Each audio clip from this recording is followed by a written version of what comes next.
Assalamualaikum warahmatullahi wabarakatuh. Perkenalkan, nama saya Listi Handayani, SKM MPH. Saya salah seorang dosen di Fakultas Kesehatan Masyarakat Universitas Halu Oleo Kendari. Pada hari ini saya akan menampilkan video pernyataan diri dosen dalam unjuk Tridharma Perguruan Tinggi, salah satunya di bidang pengajaran. Video ini dibuat sebagai salah satu syarat kepesertaan sertifikasi dosen tahun 2025. Pada video pembelajaran ini saya akan menyampaikan perkuliahan riset epidemiologi. Namun sebelum itu saya akan menjelaskan terlebih dahulu deskripsi singkat mata kuliah riset epidemiologi. Mata kuliah riset epidemiologi adalah mata kuliah peminatan yang ditawarkan kepada mahasiswa epidemiologi semester 6. Mata kuliah ini memiliki mata kuliah prasyarat yang harus diluluskan sebelum memprogram mata kuliah riset epidemiologi, yaitu mata kuliah dasar epidemiologi dan surveillance kesehatan masyarakat. Adapun sub CPMK pada mata kuliah riset epidemiologi yaitu sub CPMK yang pertama, mahasiswa mampu menjelaskan konsep dan prinsip riset epidemiologi. Sub CPMK yang kedua, mahasiswa mampu menentukan variabel epidemiologi yang akan digunakan dalam riset epidemiologi dan menentukan skala pengukurannya.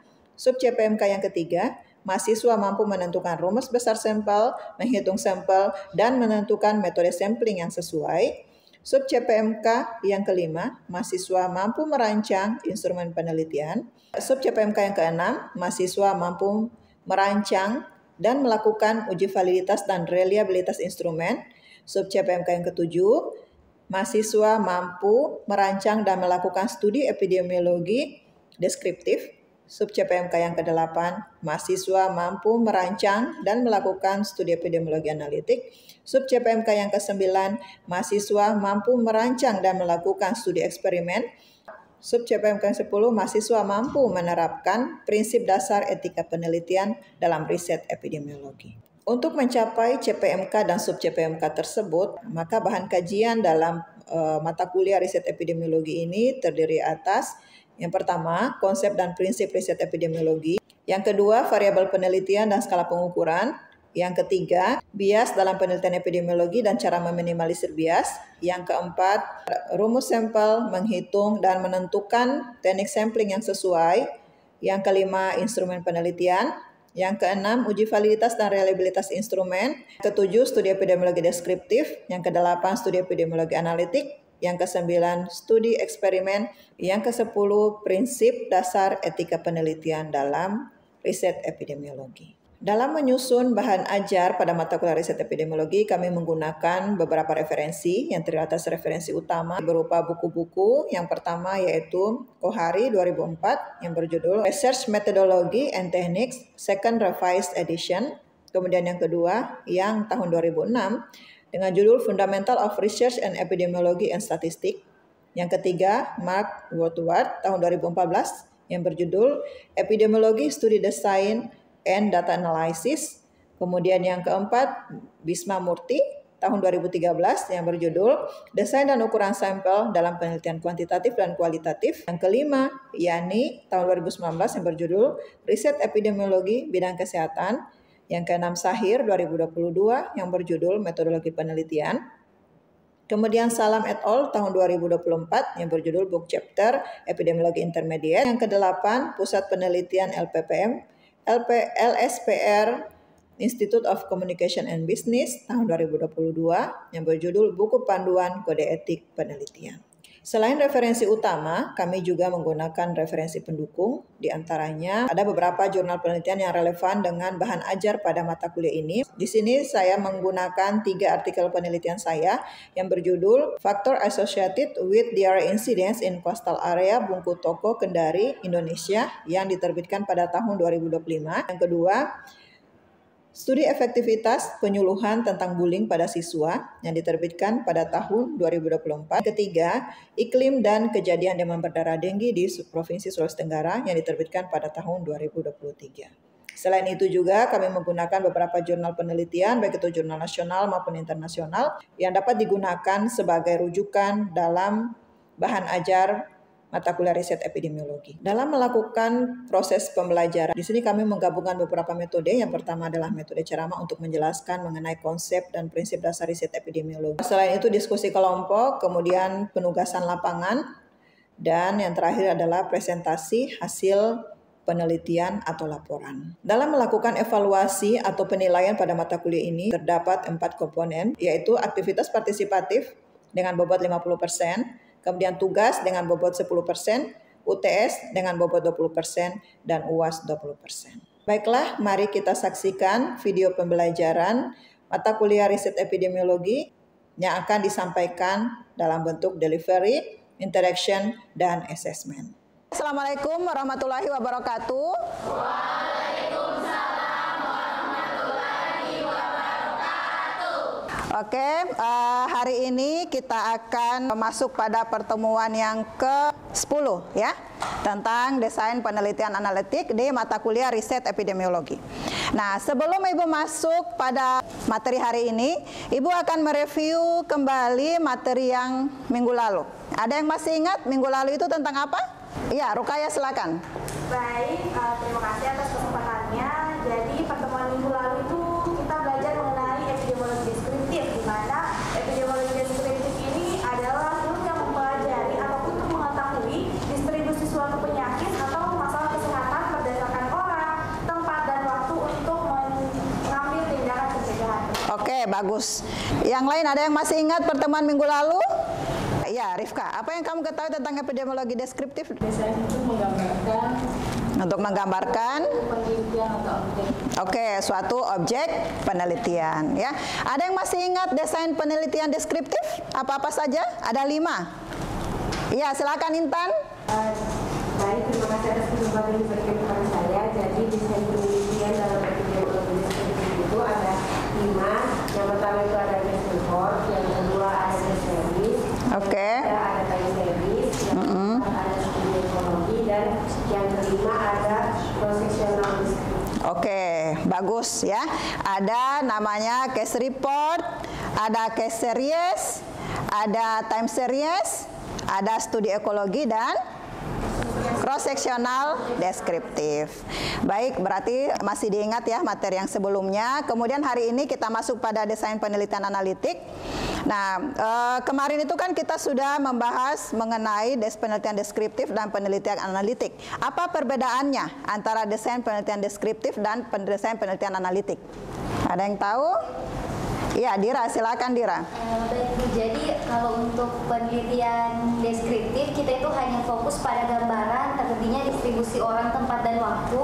Sedangkan pada penelitian analitik atau epidemiologi analitik kita juga mencari faktor risiko, kemudian hubungan dan determinannya. Oke, ya dalam penelitian deskriptif itu hanya menggambarkan saja, menggambarkan bagaimana distribusi dan frekuensi suatu masalah kesehatan dalam epidemiologi. Sehingga dalam epidemiologi deskriptif itu hanya bisa menjawab frekuensi dan distribusi.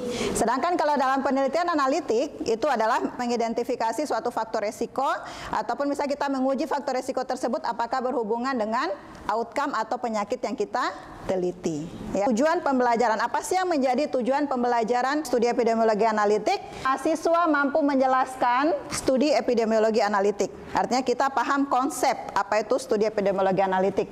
Kemudian mahasiswa mampu menjelaskan desain penelitian epidemiologi analitik. Seperti halnya dalam penelitian deskriptif, ada juga desain-desain dalam penelitian analitik. Kemudian yang ketiga, mahasiswa mampu merancang studi dengan desain penelitian analitik. Ini adalah klasifikasi rancangan studi epidemiologi analitik. Di sini ada observasional dan ada eksperimen. Ada yang bisa menjelaskan ulang apa perbedaannya observasional dan eksperimen? Ya, silakan Amalia.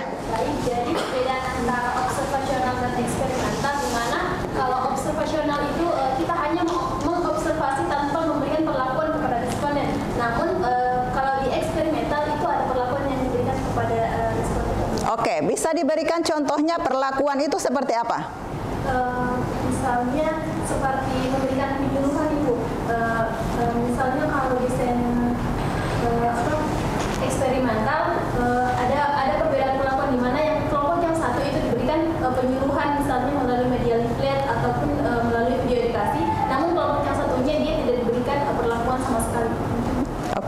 kita mau melihat efektivitas dari sebuah penyuluhan. Penyuluhan ini adalah intervensi atau eksperimen yang dilakukan. Sedangkan kalau pada observasional kita tidak ada perlakuan, ya, kita hanya mengukur. Bisa menggunakan kuesioner, bisa menggunakan lembar observasi, ataupun misalnya alat ukur yang lain yang digunakan untuk mengukur variabel bebas dan variabel terikat. Intinya di sini perbedaannya adalah kalau pada eksperimen itu ada intervensi yang diberikan oleh peneliti kepada subjek penelitian. Sedangkan kalau observasional tidak ada, hanya melakukan pengukuran dan pengumpulan data. Dalam observasional ada deskriptif dan ada analitik. Tadi perbedaannya ya, deskriptif hanya menggambarkan, sedangkan analitik itu untuk menguji hubungan. Nah, di sini ada pembagiannya lagi dalam desain-desain penelitian analitik itu berdasarkan outcome. Kita memulai berdasarkan outcome, artinya dimulai dari outcome itu adalah desain case control. Outcome yang dimaksud di sini adalah penyakit, ya, penyakit atau variabel terikat. Contohnya, ya. Kemudian berdasarkan exposure itu adalah cohort study. Cross sectional masuknya di mana? Cross sectional sebenarnya masuknya ada di deskriptif dan ada di analitik. Pada saat kapan masuk sebagai studi epidemiologi deskriptif dan pada saat kapan masuk sebagai epidemiologi analitik akan kita jelaskan selanjutnya. Nah, ini adalah cross sectional study. Ada yang pernah dengar cross sectional study? Pernah, ya. Ada yang punya gambaran apa itu cross sectional? Oke, kalau belum ada, Ibu akan jelaskan, ya. Dalam penelitian cross sectional itu adalah pengukuran antara variabel bebas dan variabel terikat pada waktu yang bersamaan, ya. Dia terjadi atau yang biasa disebut dengan at the point time. Yang pertama kita lakukan itu adalah menentukan populasi, siapa yang akan kita teliti, mungkin orang yang berkunjung ke puskesmas atau masyarakat umum. Kemudian kita mengumpulkan variabel bebas dan variabel terikat. Contohnya itu adalah kalau variabel terikatnya penyakit hipertensi, kalau variabel bebasnya misalnya perilaku merokok, konsumsi buah dan sayur, dan aktivitas fisik. Nah, pada saat kita mendatangi responden, kita akan bertanya mengenai kondisinya dia pada saat ini, kondisi tekanan darahnya. Apakah dia itu mengalami hipertensi atau tidak. Atau bisa juga kita datang ke responden, kita bawa alat ukur tekanan darah. Sehingga dari situ kita mengukur tekanan darahnya, kita bisa tahu dari misalnya dari 50 responden, ada misalnya 30 yang hipertensi, ada 20 yang tidak. Dari pengukurannya kita, apakah kita menggunakan alat pengukuran tekanan darah, ataukah kita menggunakan kuesioner, kita bertanya pada dia, apakah Anda pernah didiagnosis mengalami hipertensi saat ini, ataukah misalnya kita kasih batasan waktu dalam 3 bulan terakhir, apakah Anda pernah didiagnosis hipertensi. Kemudian kita akan menanyakan mengenai misalnya kebiasaan merokok. Apakah saat ini Anda merokok? Atau kalau misalnya kita membatasi durasi penelitian kita dalam 3 bulan, apakah dalam 3 bulan terakhir Anda merokok? Kemudian kita tanyakan mengenai aktivitas fisiknya. Bagaimana aktivitas fisiknya dia? Apakah dia dikategorikan yang ringan, sedang, atau berat? Kemudian konsumsi buah dan sayurnya apakah dia cukup atau tidak? Kita tanyakan kondisi kesehariannya dia. Kemudian kita melakukan uji hubungan dengan menggunakan analisis statistik. Perilaku merokok atau aktivitas fisik berhubungan dengan kejadian hipertensi, kita bisa lihat dengan hasil uji statistik. Dari skemanya tadi kita bisa tahu bahwa peneliti mengukur exposure. Apa itu exposure? Paparan, ya. Pengukuran paparan atau faktor risiko, dan outcome. Outcome dampak atau penyakit dalam populasi yang diteliti pada saat bersamaan. Ya, seperti yang Ibu contohkan tadi, kita menanyakan variabel bebas dan variabel terikatnya pada kondisi saat itu. Kemudian populasi penelitian yaitu keseluruhan populasi, tidak seperti desain kasus kontrol, partisipan dipilih berdasarkan outcome dan cohort dipilih berdasarkan status pajanan. Jadi perbedaannya itu pada populasinya. Kalau pada cross sectional, populasinya itu adalah populasi umum. Kalau pada case control, dia memulai dari kasus, kemudian mencari kontrol. Kalau pada cohort, populasinya tentukan adalah yang terpapar dan tidak terpapar faktor risiko. Kemudian biasa digunakan untuk survei berbasis populasi seperti riset kesehatan dasar. Dia dalam riset kesehatan dasar, survei kesehatan nasional, dan riset-riset besar misalnya SSGI, dia menggunakan studi cross-sectional. Valensi pajanan atau penyakit diukur pada satu waktu, ya, atau at the point time, atau satu periode tertentu. Ya, satu waktu itu kita tanyakan kondisinya saat ini, dan periode tertentu itu kita membatasi periodenya.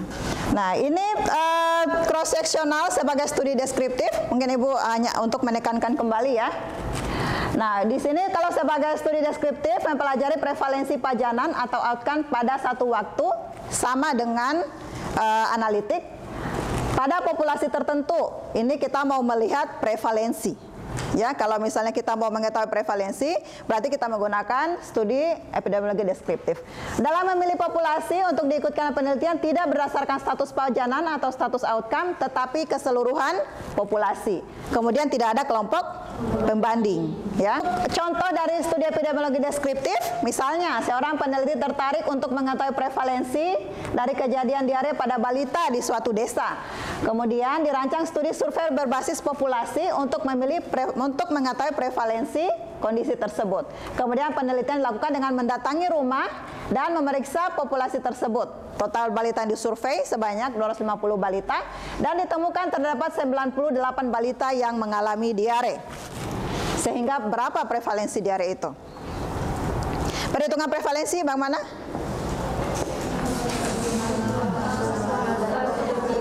Jumlah kasus baru ditambah jumlah kasus lama dibagi keseluruhan populasi dikali 100% atau kali konstanta. Nah, jadi berapa prevalensinya atau berapa proporsinya? Cara perhitungannya Bang Mana? Siti Rahmawati. Iya, bagaimana cara menghitung prevalensi diare pada balita berdasarkan studi kasus ini? Jadi cara menghitungnya itu 98 balita yang mengalami diare dibagi dengan 250 atau jumlah populasinya dikali dengan 100%. Oke. Ada yang sudah dapat hasilnya berapa? 39,2% ya. Jadi kalau kita mau menghitung prevalensi ini menggunakan studi cross sectional deskriptif, kita melihat berapa jumlah kasus diare pada balita, yaitu sebanyak 98 balita dibagi dengan jumlah populasi balita sebanyak 250 dikali 100% ya. Hasilnya 39,2%. Pertanyaannya, kenapa tidak dibagi jumlah populasi keseluruhan?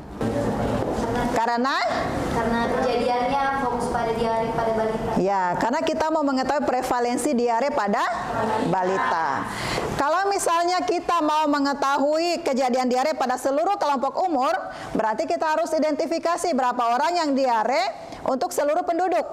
Kemudian kita bagi dengan keseluruhan jumlah penduduk dikali konstanta. Kalau untuk studi analitik, di sini kita sudah melihat hubungan sebab akibat. Untuk mengetahui hubungan antara variabel independen atau penyebab dan variabel dependen atau outcome atau penyakit ya. Ini bertujuan untuk membandingkan prevalensi sakit di antara kelompok terpapar dan kelompok yang tidak terpapar. Perbedaannya tadi adalah pada desain penelitian deskriptif cross sectional tidak ada kelompok pembanding. Sedangkan pada analitik itu sudah ada kelompok pembanding. Artinya dibandingkan pada populasi tersebut berapa yang mengalami sakit dan berapa yang tidak mengalami sakit. Itu yang tidak mengalami sakit itu adalah sebagai kelompok pembanding di antara yang mengalami sakit. Ini contohnya, seseorang ingin meneliti hubungan antara merokok dengan hipertensi dengan menggunakan desain penelitian cross sectional, maka peneliti mengukur merokok dan hipertensi pada saat yang bersamaan.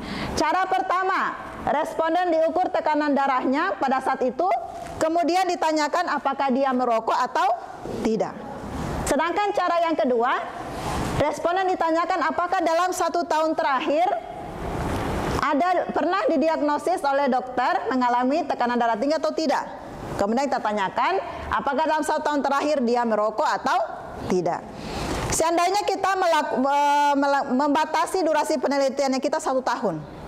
Kemudian kita datangi orang, ternyata dia tekanan darahnya tinggi. Kemudian kita tanyakan, apakah saat ini Anda merokok? Dia jawab tidak. Apakah dalam 1 tahun terakhir Anda merokok? Dia jawab iya. Itu masuk dalam kategori yang mana? Merokok atau tidak? Merokok. Karena kita membatasi durasi penelitian kita selama 1 tahun. Tetapi kalau kita mengatakan kondisinya saat ini, durasi penelitian kita itu adalah kondisi saat ini, ketika kita tanyakan dia apakah saat ini Anda merokok? Dia bilang tidak. Dalam 1 tahun terakhir apakah Anda merokok? Dia bilang iya. Itu masuk yang mana? Yang tidak. Jadi penentuan waktu atau durasi penelitian kita itu sangat penting untuk menentukan status paparan seseorang. Karena bisa jadi di waktu lampau, misalnya dalam 1 tahun terakhir dia punya riwayat faktor resiko, tapi saat ini tidak. Kemudian kita menentukan waktu pengukurannya, apakah saat ini atau kita kasih durasi 1 tahun. Jadi harus jelas, ya. Makanya pada saat kita melakukan penelitian cross sectional itu, durasi waktu penelitian itu harus jelas di setiap item pertanyaan di dalam kuesioner. Dalam cross sectional kenapa dikatakan data prevalensi, bukan data insidensi? Ada yang tahu ya? Milia silakan. Baik, terima kasih Bu. Kenapa pada saat cross sectional itu kita menggunakan data prevalensi bukan insidensi? Karena data prevalensi itu kan kita mengukur dari kasus yang lama dan juga kasus yang baru. Nah, sedangkan kalau insidensi itu sendiri kita hanya mengukur untuk kasus baru saja. Makanya dalam cross sectional itu dia menggunakan prevalensi bukan insidensi. Iya, karena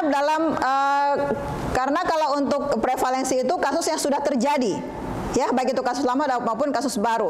Sementara dalam penelitian cross sectional itu kita tidak punya informasi siapa orang yang sudah terkena sakit dan siapa yang tidak. Jadi pada saat kita turun ke lapangan, orang itu sudah mengalami outcome.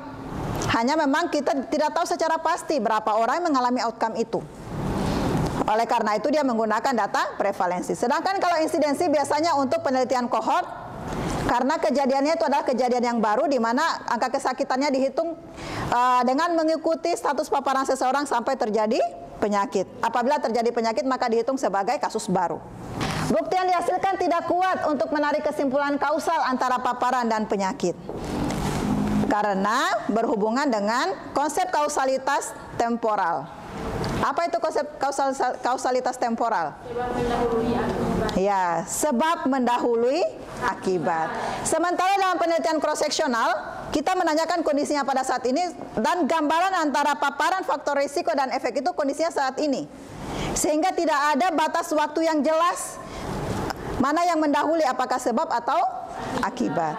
Sehingga dalam penelitian cross sectional untuk menguji hubungan, tingkatan kekuatan hubungannya paling rendah dibandingkan dengan desain penelitian yang lainnya. Ukuran asosiasi yang digunakan dalam cross sectional yaitu prevalensi rasio atau prevalensi odds rasio. Nah, dalam desain penelitian itu selalu ada kelebihan dan selalu ada kekurangannya. Kalau kelebihan ini mudah, artinya kita hanya menyasar populasi umum, kemudian kita melakukan pengumpulan data, ekonomis, tidak terlalu banyak biaya yang dikeluarkan karena tidak ada intervensi, kemudian hasil cepat didapat. Setelah kita kumpulkan datanya, kita langsung analisis, kita langsung bisa dapatkan hasilnya. Kemudian dapat meneliti banyak variabel sekaligus. Ya, ini tergantung instrumen yang kita pakai. Kalau dalam satu instrumennya kita bisa mengukur berbagai faktor risiko, jadi bisa kita langsung dapatkan sekaligus dan bisa kita analisis sekaligus. Misalnya ada beberapa faktor risiko yang akan kita teliti, kita hubungkan dengan variabel terikatnya. Kemudian kemungkinan subjek drop out kecil karena penelitiannya cepat. Misalnya kita hanya datang, kemudian kita bertanya, langsung kita dapatkan datanya. Kekurangannya sulit menetapkan mekanisme sebab akibat, karena tadi konsep temporal ya dalam kausalitas. Subjek penelitian cukup besar.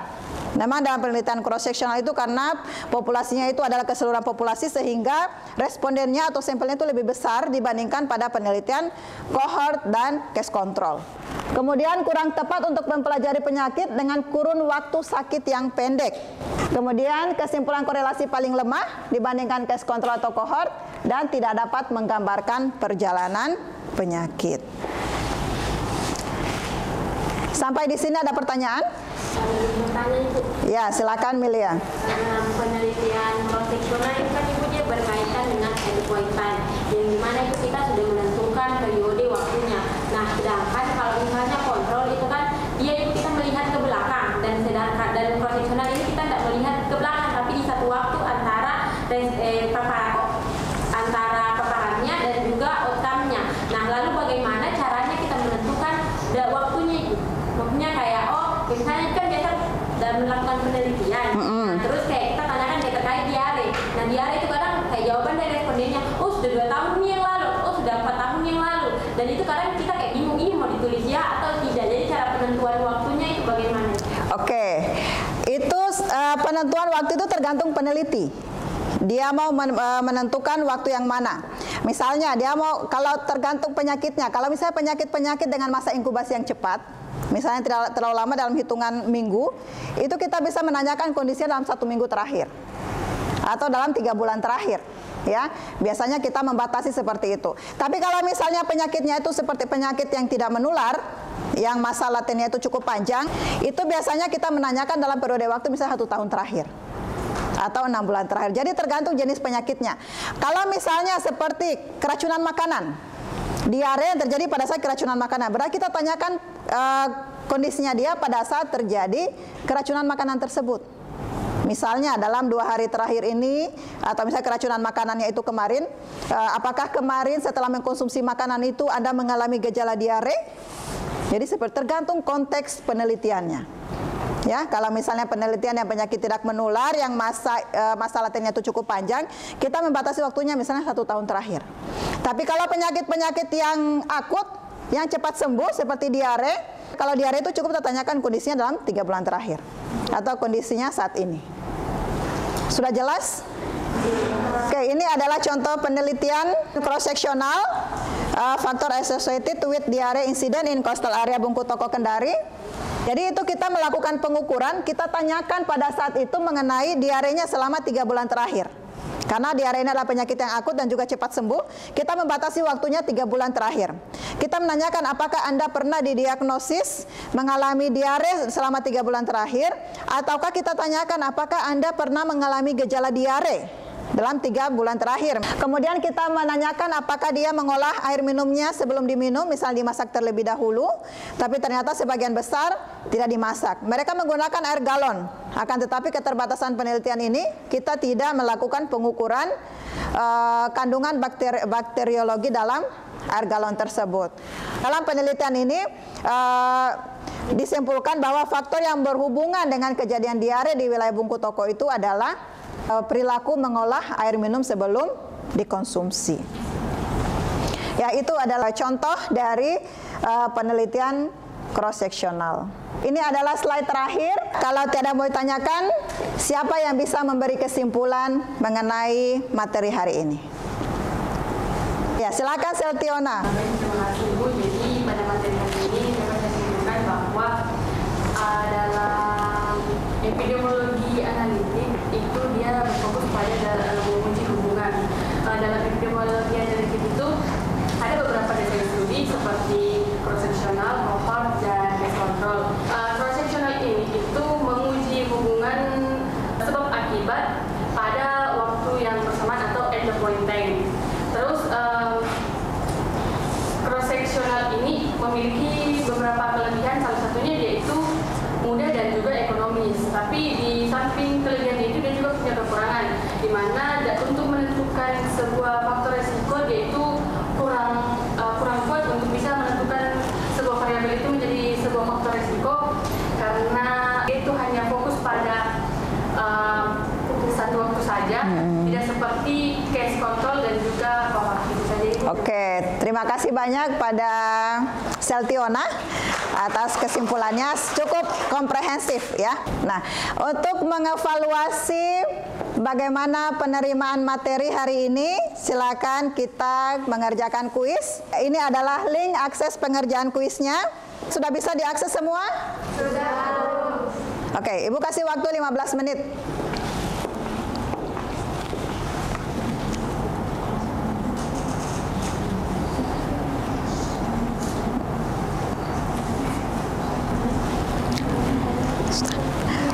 Baik, semua sudah mensubmit kuisnya? Sudah, baik. Minggu depan itu kita akan membahas mengenai desain penelitian analitik untuk case control. Jadi silakan dipelajari. Untuk tugas, Ibu sudah ada tugas di akhir materi ini. Nanti Ibu akan share materinya, dikerjakan tugasnya, dan jangan lupa diupload di link Google Drive yang sudah disiapkan. Ya, masih ada pertanyaan sampai di sini? Oke, kalau tidak ada, terima kasih banyak. Ibu akhiri pertemuan hari ini dengan ucapan Assalamualaikum warahmatullahi wabarakatuh.